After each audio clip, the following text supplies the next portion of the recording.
살아계신 하나님의 말씀의 능력과 은혜가 변함없이 또 나를 구원해 주신 십자가 앞에서 삶을 세워가는 저와 여러분에게 가득하기를 좋으신 예수님의 이름으로 간절히 축원드립니다.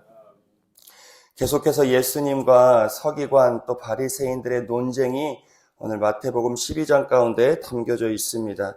오늘도 어제 본문에 이어서 바리새인에게 주시는 하나님의 말씀, 이 말씀이 오늘을 살아가는 우리에게도 굉장한 은혜와 도전이 됩니다. 전반부의 말씀, 표적을 구하는 서기관과 바리새인들에게 이야기하시고 또 그들의 삶을 43절 이하의 빈집에 대한 비유로 예수님이 말씀하시고 또 46절 이하에 예수님께서는 참된 가족이 어떠한 가족인지 바리새인과 서기관, 오늘을 살아가는 우리에게 말씀해 주고 계십니다. 이 말씀을 우리 한번 몇 군데만 살펴보도록 하겠습니다. 우리 38절의 말씀을 우리 먼저 함께 읽겠습니다. 38절의 말씀입니다. 그때에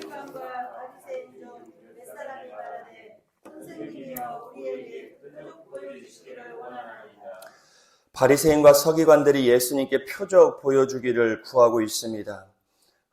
신약 성경에서 예수님이 행하신 기적은 모두가 다 표적이지요. 표적은 다른 것이 아닙니다. 예수님이 이 땅에 구원자로 오셨다는 것을 드러내시는 것이 표적이지요.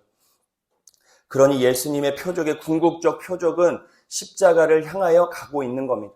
예수님이 귀신 들린 자를 고치시고 눈먼 자를 보게 하시고 말 못하는 자를 말하게 하시고 죽은 자를 살리시며 예수님의 표적이 어디를 향하여 가느냐? 십자가를 향하여 가고 있다는 것을 우리가 알고 있어야죠. 하지만 바리새인과 서기관들은 그것을 인정할 수가 없었어요. 메시아를 예수로 인정할 수가 없었습니다. 그러니 38절에 표적 보여주기를 원하나이다. 이들이 진실된 마음으로 예수가 메시아임을 깨닫기 위하여 예수님께 표적을 구하는 것이 아니라 표적 다시 한번 일으켜봐. 그러면 내가 너를 인정할까 말까 내가 생각해 볼게. 서기관과 바리새인 측에서 표적 구하기를 지금 예수님께 구하고 있는 것이죠. 우리 어제 본문에서도 살펴보았듯이 이들의 마음이 완악했습니다. 이들이 마음이 돌같이 굳어 있었기 때문에 예수의 기적을 수없이 보고 있음에도 불구하고 그들은 그것을 외면했죠. 안 본 게 아닙니다. 보고 있었어요. 하지만 본자다운 삶을 그들은 살지 않았습니다. 그러니 여전히 또다시 표적 보여주기를 예수님께 구하고 있더라는 것이죠. 이런 서기관과 바리새인들을 향해 39절 예수님이 이렇게 말씀하십니다. 우리 39절의 말씀을 같이 함께 읽어보겠습니다.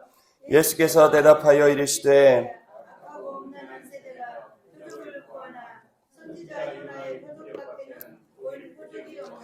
예수님께서는 표적을 구하는 서기관과 바리새인들에게 음란한 세대라 이야기합니다. 영적으로 간음하는 세대라고 이야기하는 것이죠.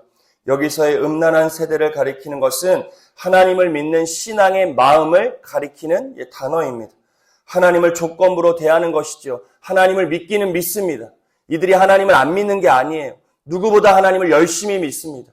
율법 최고로 지켜요. 금식 최고로 잘합니다. 기도요 너무너무 잘해요. 말씀이요 1.1획도 틀리지 않고 줄줄줄줄 하나님의 말씀 모세오경을 외우는 사람이 서기관과 바리새인입니다. 하지만 신앙의 중심과 축이 누구에게 있느냐? 자기에게 있어요. 내 중심대로, 내 기준대로, 내 삶은 그대로 두고 하나님을 이리저리 옮겨다니며 이럴 때는 이렇게 응답해 주시고 저럴 때는 저렇게 이럴 때는 이런 표적으로 나의 삶에 역사해달라 내 기준으로 신앙하는 사람이 지금 바리새인과 서기관들 그런 자들을 향하여 예수님이 뭐라고 이야기하시느냐?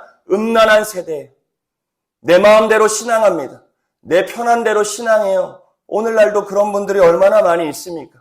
하나님 중심, 말씀 중심, 교회 중심이라고 우리가 아무리 외치고 아무리 그렇게 신앙한다고 우리가 결단해도 결국 신앙의 모양이 내 마음대로일 때가 있어요. 내 마음 가는 대로 합니다. 내 기분대로요. 내 감정대로요. 내 형편대로요.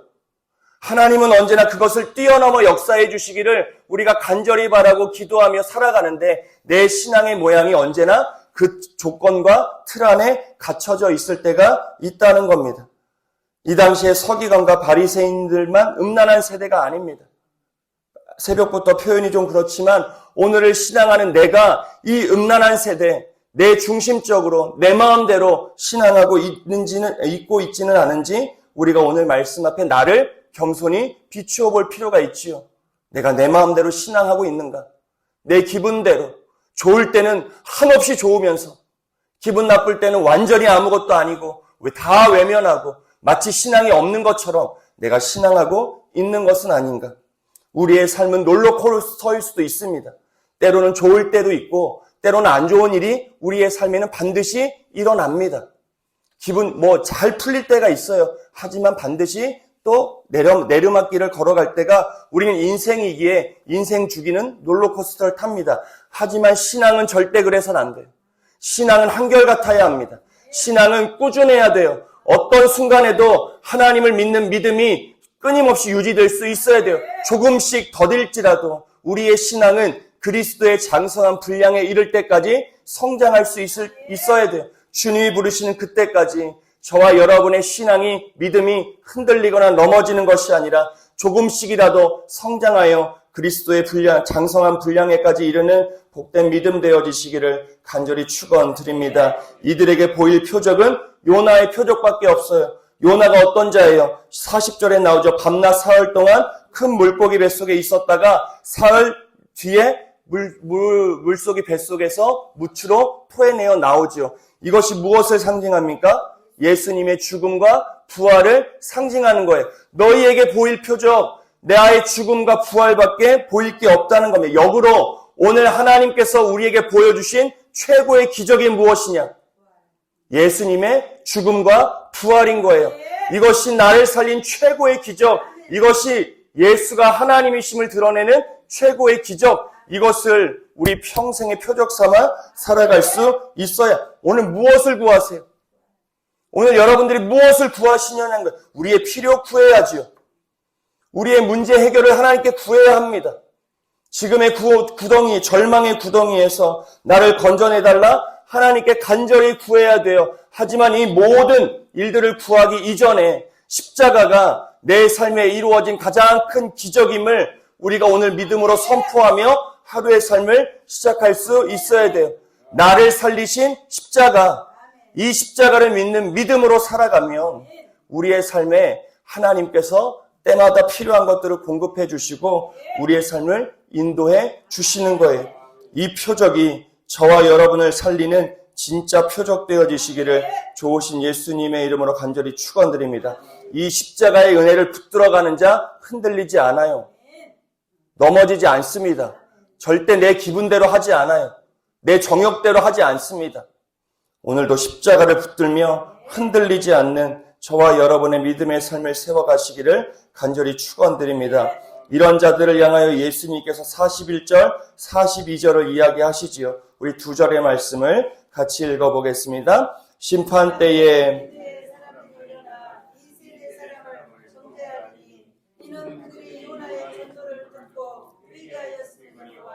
요나보다 더 큰 이가 여기 있으며 심판 때에 남방 여왕이 일어나 이 세대 사람을 정죄하리니 그가 솔로몬의 지혜로운 말을 들으려고 땅끝에서 왔음이거니와 솔로몬보다 더 큰 이가.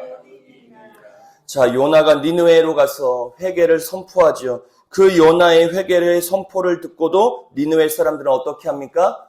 가슴을 찢고 통곡하며 밤낮 사흘을 금식하며 하나님 앞에 회개하지요. 그리고 남방 여왕 스바 여왕은 솔로몬에게 지혜를 구하는 모습도 보이고 있어요. 그 길이 어떤 길입니까? 이 당시에는 갈 수 없는 길이에요. 근데 솔로몬의 지혜를 사모하는 마음으로 부족할 것이 없었던 스바 여왕도 자기의 모든 것들을 다 챙겨서 정말 솔로몬의 지혜의 말을 듣기 위하여 자신의 모든 것들을 채워서 갈 수 없는 길을 떠나는 스바 여왕의 이야기를 하며 너희들은 지금 너희 눈앞에 있는 메시아를 보고도 눈앞에 있는 예수를 보고도 회개하지 아니하고 지혜를 구하지 않는 저들의 삶을 지금 책망하고 계시는 겁니다. 우리의 삶이 그럴 수 있어요. 주님과 동행하며 살아가고 임마누엘의 주님을 우리가 의지하며 살아간다고 하는데 주님을 내 옆에 모시고 우리가 어떤 삶을 살아가고 있느냐. 주님이 내 앞에 계세요. 코람데요. 하나님 앞에 우리의 삶이 세워져 있습니다. 그런데 오늘 우리의 삶의 모양이 어떠하던가? 문제 앞에 우리는 어떤 삶을 살아갑니까? 배 안에서 평안하게 잠자는 예수님, 그 삶이 우리의 삶인데 나의 인생의 배 가운데 주님을 모시고 우리가 인생의 항해를 지금 시작하고 멋지게 하고 있는데 풍랑을 만나요. 어떻게 하세요? 어려움을 만나요. 어떻게 하세요? 누군가의 비방의 소리를 들어요. 어떻게 하세요? 누군가가 나를 격동케 해요. 어떻게 하고 계세요? 주님이 나와 함께 하고 계시고 하나님이 나를 보고 계신데 여러분들의 믿음의 삶의 모양이 지금 어떠냐는 겁니다. 오늘 그것을 예수님께서는 서기관과 바리새인들에게 이야기하세요. 그 니느웨의 회개만도 못한 삶을 너희가 살아가는구나. 그 남방 여왕, 이방의 여왕보다도 못한 삶이 너희의 삶, 하나님을 믿는다고 고백하는 너희의 삶이라고 이야기하시는 겁니다. 두렵죠?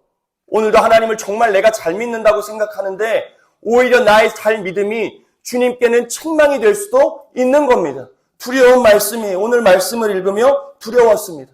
나는 정말 하나님을 잘 믿는다고 열심히 믿는다고 최선을 다해서 믿는다고 신앙하고 있는데 나의 신앙을 오늘 예수님께서는 이렇게 책망하고 계시는 것은 아닐까? 누가 누구의 평가할 수 있는 문제는 아니지만 내가 오늘 말씀 앞에 비추어 나의 신앙을 점검해 볼 수 있어야 합니다. 43절 이하에 보면은 더 놀라운 이야기가 나오지요. 우리 45절 말씀만 우리 같이 읽어보겠습니다. 45절의 말씀을 같이 읽겠습니다. 이에 가서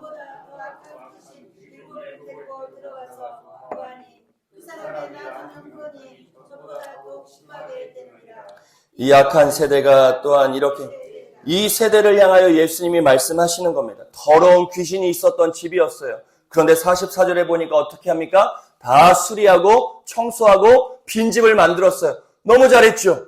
귀신이 있었던 집인데 청소도 하고 수리도 하면서 집을 깨끗하게 귀신이 나간 빈집으로 만들었어요. 그런데 문제는 여기까지가 빈집을 만드는 것까지는 잘했어요. 근데 그 빈집을 어떻게 해야 돼요? 채워야 돼요. 채워야 돼요. 채우지 않으니 어떻게 되는 거니까 45절에 7 귀신이 들어오는 거예요. 사랑하는 여러분, 우리의 신앙은 회개 중요해요. 매일 아침마다 주여 나의 죄를 회개하오니 용서해 주시옵소서 중요합니다. 내 마음을 깨끗하게 정결하게 빈집을 만드는 거 중요해요. 하지만 그 다음이 더 중요합니다.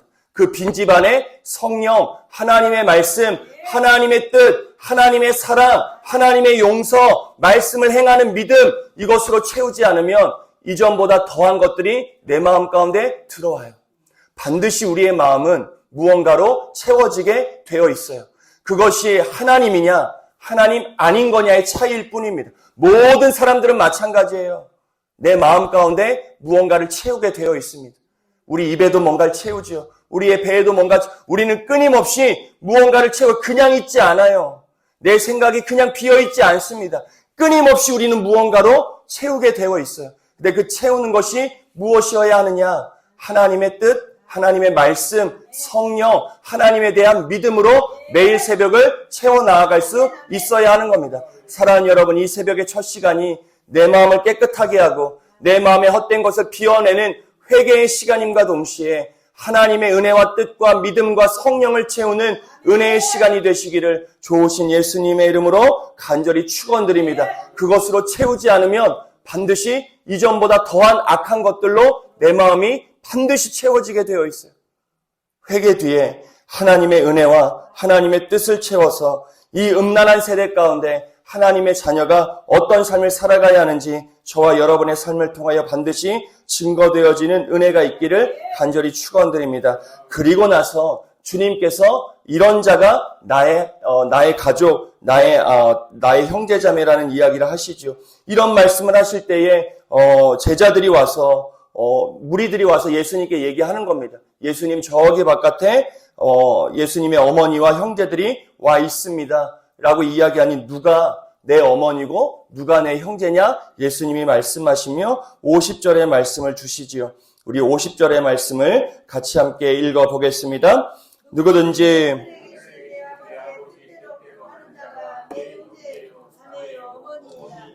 하시더라. 아멘. 결론이지요. 누가 내 형제요 자매냐?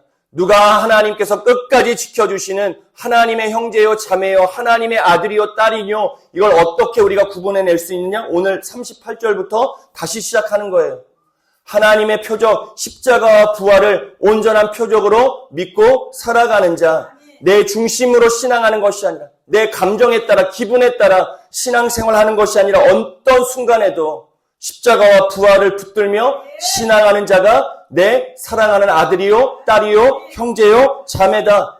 표적을 바라보며 십자가를 바라보며 하나님 앞에 회개하고 내 비어진 마음 가운데 하나님의 뜻을 채우는 자, 그 자가 내가 평생토록 함께할 내 형제요, 자매, 내 사랑하는 아들과 딸이라는 것이 예수님이 이야기하시는 새 시대의 새로운 가족의 모습이 우리 교회가 그런 가족들을 이루어가는 거 아니겠습니까? 왜 영적인 가족이라고 합니까? 모양도 다르고 생각도 다르고 저마다의 배경과 출신, 능력도 다 다른데 우리가 왜 영적인 가족이에요? 무엇 때문에요? 십자가 외에는 설명할 길이 없어요. 십자가가 우리를 구원해 주었기 때문에 오늘도 십자가의 은혜, 십자가 중심으로 살아가는 사람들이 모인 공동체이기 때문에 가족이라고 이름하는 겁니다. 그러니 누군가의 아픔이 나의 아픔이 될 수밖에 없어요. 누군가의 어려움을 외면할 수가 없는 겁니다. 사랑하는 여러분, 오늘도 하나님의 뜻대로 살아가는 우리를 향하여 너는 내 사랑하는 아들이다, 딸이다, 형제다, 자매다 이야기해 주시는 예수의 사랑을 붙들고 여러분들의 삶의 자리에서 이 사랑을 온전히 실천하는 은혜가 있게 되기를 간절히 축원드립니다. 우리가 다음 주에 명절이에요. 명절이면 뭐 좋을 수도 있고 누군가에겐 힘겨운 시간일 수도 있지만 그래도 명절이면 우리의 육신의 가족을 위해 다시 한번 우리가 기도하게 되고 또 돌아보는 시간이지요. 이때 영적인 가족도 우리가 한 번씩 돌아볼 수 있어야 됩니다. 이때 진짜 힘든 시기를 지나가는 성도들이 분명 있거든요. 명절이 오지 않으면 좋겠다고 마음먹는 사람들도 있어요. 너무너무 힘들고 어렵기 때문에. 이번 주간이 그런 주간이 되었으면 좋겠어요. 교회도 지난주와 장로님하고 상의해서 이 지역에 있는 어르신들이 모여있는 노인정들을 이번 주간에 쭉 방문하려고 합니다. 방문하여 명절 잘 보내시라고 또 어떻게 지내시는지도 안부도 묻고 그렇게 둘러보려고 교회가 해야 될 일들이 그런 일이죠. 세상에서도 외면하고 세상에서도 들여다봐주지 않는 어두운 자리를 교회가 빛으로 밝힐 수 있어야 돼요. 여러분들의 삶이 이번 한 주간 그런 삶이 되시기를 간절히 축원드립니다. 주님 앞에 표적만 구하는 어린아이의 신앙이 아니라 이미 내게 주신 표적, 십자가를 붙들고 어떤 상황에서도 흔들리지 않는 삶을 살아가시고 그 표적이 주는 회개와 믿음을 가지고 여러분들의 마음을 하나님의 뜻, 말씀, 성령으로 가득 채우셔서 오늘도 하나님이 칭찬하시고 인정하시는 하나님의 아들, 하나님의 딸로서 승리하는 복된 한 날을 꼭 살아가시기를 좋으신 예수님의 이름으로 간절히 축원드립니다.